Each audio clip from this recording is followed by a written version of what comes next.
Praise the Lord everyone. आत्मा की आवाज में आप सभी का पुनः मैं स्वागत करता हूं, जिसमें हम भजन संहिता की पुस्तक के सभी अध्यायों का मनन करते आ रहे हैं। और आज हम भजन संहिता की पुस्तक उसके 91वें अध्याय की ओर 91 चैप्टर की ओर अपने ध्यान को केंद्रित करेंगे।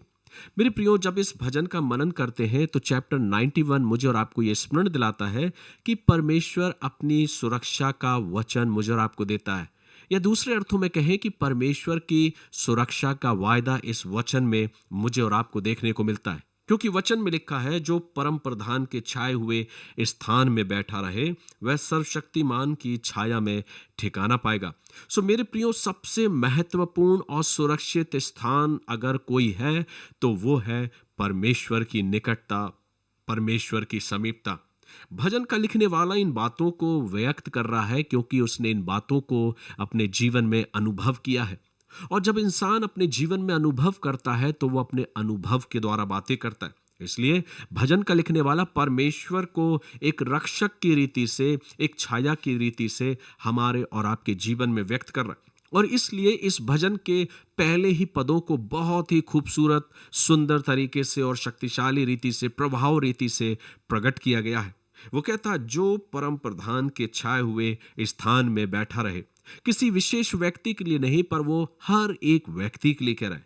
वो व्यक्ति जो परमेश्वर से प्रेम करता है, वो व्यक्ति जो परमेश्वर के साथ अपने समय को व्यतीत करना चाहता है, ऐसे लोगों के लिए परमेश्वर का वचन दाऊद के माध्यम से इस भजन के द्वारा इन बातों को व्यक्त कर रहा है कि जो परम प्रधान के छाए हुए स्थान में बैठा रहे वह सर्वशक्तिमान की छाया में ठिकाना पाएगा। मैं यहोवा के विषय कहूंगा, वह मेरा शरण स्थान और गढ़ है। सो मेरे प्रियो, महत्वपूर्ण ये नहीं है कि हम कहाँ रहते हैं, महत्वपूर्ण ये है कि हम किसके पास रहते हैं। सो इसलिए आवश्यक है कि जब हम प्रभु के करीब रहते हैं तो यहाँ पर जो रहना शब्द आया है, या स्थान में बैठे रहने का जो शब्द आया है, वो इस बात को व्यक्त कर रहा है कि सिर्फ हम और आप अपने जीवन में ये अक्सर सोचते हैं कि जब हम प्रार्थनाओं में जा रहे हैं तो हम प्रभु के पास प्रार्थना करने जाए। लेकिन मेरे प्रियो, जो निरंतर अपने जीवन को प्रभु के संग व्यतीत करता है, यहाँ रहने का या बैठने का तात्पर्य इस संदर्भ में किया गया है कि सिर्फ कभी कभी प्रार्थना में नहीं, कि जब हमको मन किया, जब हमारा मन आनंदित हुआ, जब हमारी कोई आवश्यकताएं हैं तो हम प्रभु के समीप चली गए, बैठ गए, बल्कि लगातार परमेश्वर के साथ अपने जीवन को जीना है।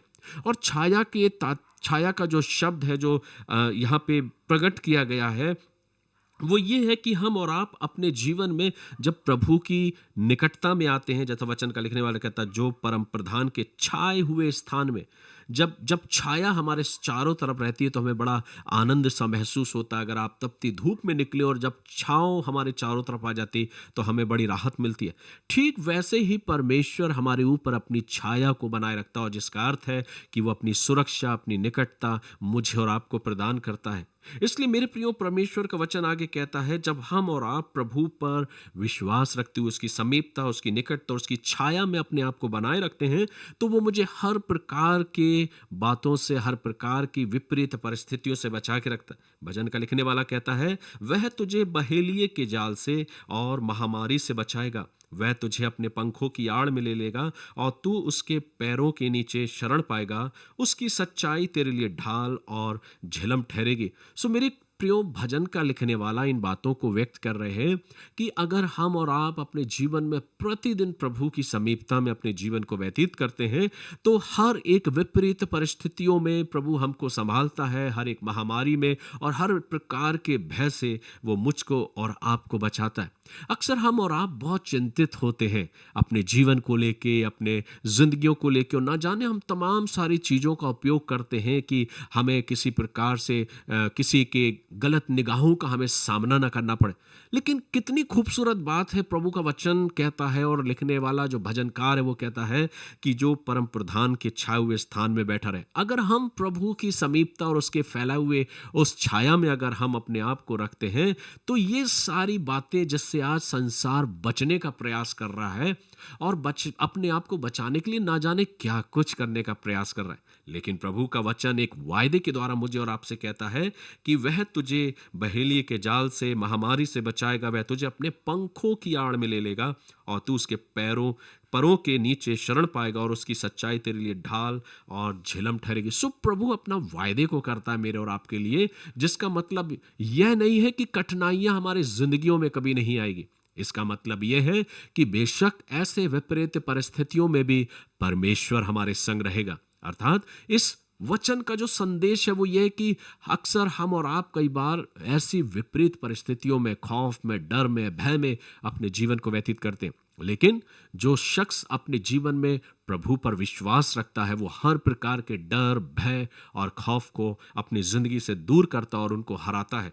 आगे क्या कुछ प्रभु कहता है, जो व्यक्ति अपने जीवन में प्रभु की समीपता में रहता है, तो वचन कहता है तू ना रात के भय से डरेगा, ना उस तीर से जो दिन को उड़ता है, ना उस मरी से जो अंधेरे में फैलती है, और ना उस महारोग से जो दिन दोपहरी में उजाड़ता है।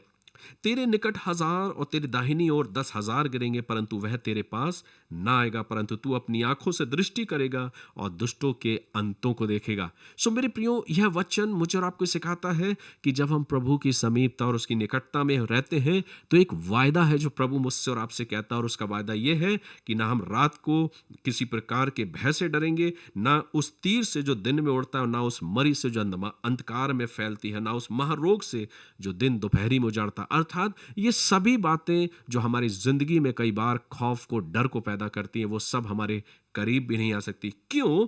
क्योंकि उसके पीछे प्रभु का एक वायदा, वो कहता है, हे यहोवा तू मेरा शरण स्थान ठहरा है, तूने जो परम प्रधान को अपना धाम मान लिया है, इसलिए कोई विपत्ति तुझ पर ना पड़ेगी। जो व्यक्ति प्रभु को अपना धाम मान लेता है, अपना शरण स्थान मान लेता है, उसके लिए प्रभु का एक वायदा है, वो कहता है कि कोई विपत्ति तुझ पर ना पड़ेगी, ना कोई दुख तेरे डेरे के निकट आएगा। आगे लिखता है, क्यों?